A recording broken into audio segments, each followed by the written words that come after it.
Britain has declared initial operating capability on its F-35B Lightning fighter fleet in an announcement made by Defence Secretary Gavin Williamson during a January 10 visit to the aircraft's new base. Williamson also took the opportunity to confirm the successful culmination of the $540 million program to upgrade the Royal Air Force's Eurofighter Typhoon fleet with Storm Shadow cruise missiles, the Meteor air-to-air missile and the Brimstone ground attack weapon. The incredible F-35 jets are ready for operations. A transformed Typhoon has the power to dominate the skies into the 2040s, and we continue to look even further into an ambitious future, the Defence Secretary said. The British have 9 of the short takeoff, vertical landing version of the F-35 ready for overseas deployment, said Williamson. He was speaking inside a new maintenance hangar that is part of a $700 million investment the Defense Ministry is making at RAF Marham, the main base for the Lockheed Martin-built fleet of jets. 16 F-35B aircraft have been delivered to the British and are currently based in the UK and the United States. The government ordered a further 17 fighters late last year for delivery between 2020 and 2022. The British have said they will buy 48 jets to meet immediate requirements for a joint RAF Royal Navy force and have committed to buying a total of 138 aircraft, though officials have given only a vague timeline.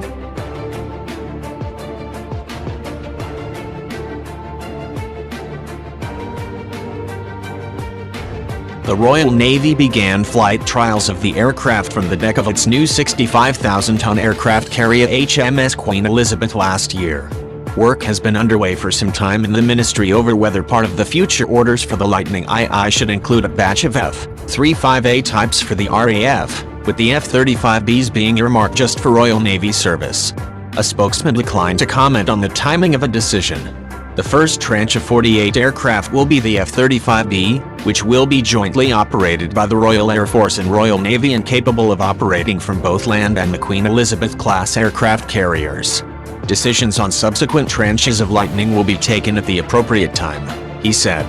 Howard Wheeldon, a commentator on the defense aviation sector here, said the possible mix of F-35A and B variants was one of the items the government still needed to study to ensure a credible F-35 force. They need to set out a clear strategy, as opposed to mere definition of intent, in respect of required capacity and numbers and requirement for both the A and B variants. How many UK-owned B variants do we really need for carrier strike, and will we see US Marine Corps aircraft permanently based on UK carriers, he said. The US Marines are expected to fly their own F-35B from the deck of the British carrier in early deployments, in part because the Royal Navy will have insufficient numbers of its own aircraft until numbers build up.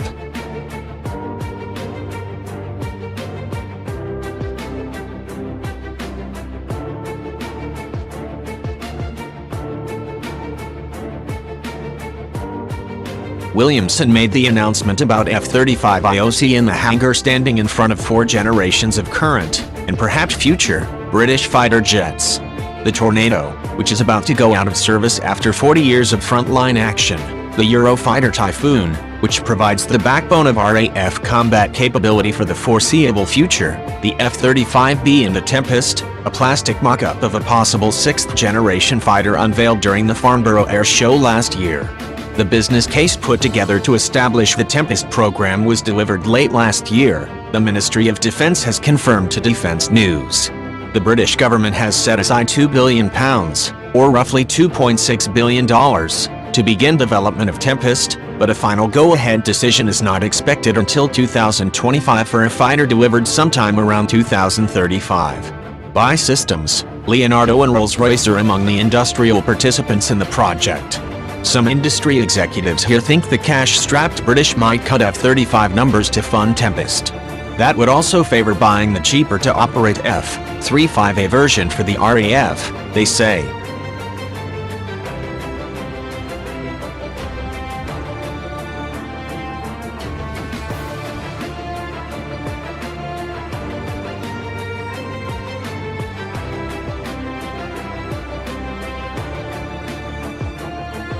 Discussions are underway with potential partners like Sweden and Japan to join a program, which would be unaffordable for the British to shoulder alone. A tie-up with the rival German-French fighter program remains a possibility.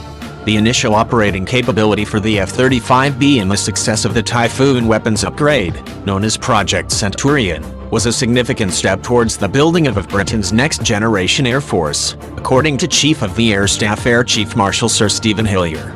With its cutting-edge stealth technology, our F-35s are now ready to deploy on operations and, alongside our combat-proven Typhoon, offer a step change in our ability to employ air power around the world, he said.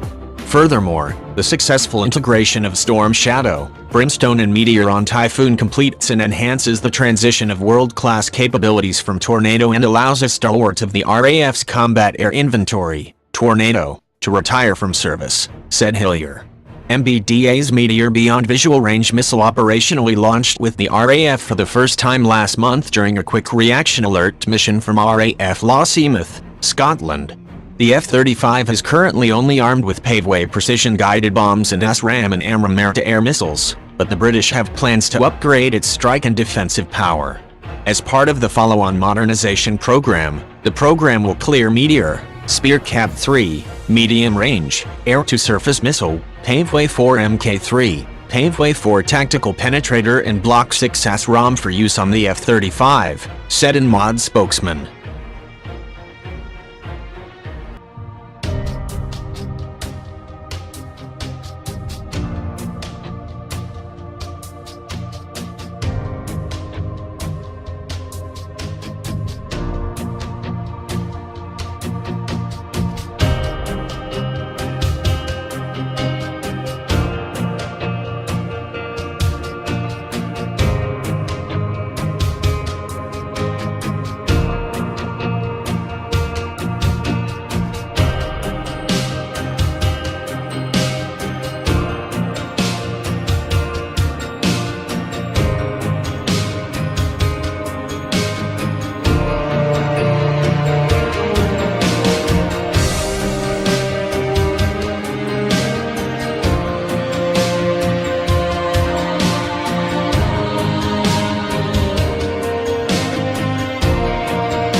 Thank you for watching my video. Don't forget likes, comments, and share. My videos are viral and continue to subscribe to other military videos from me.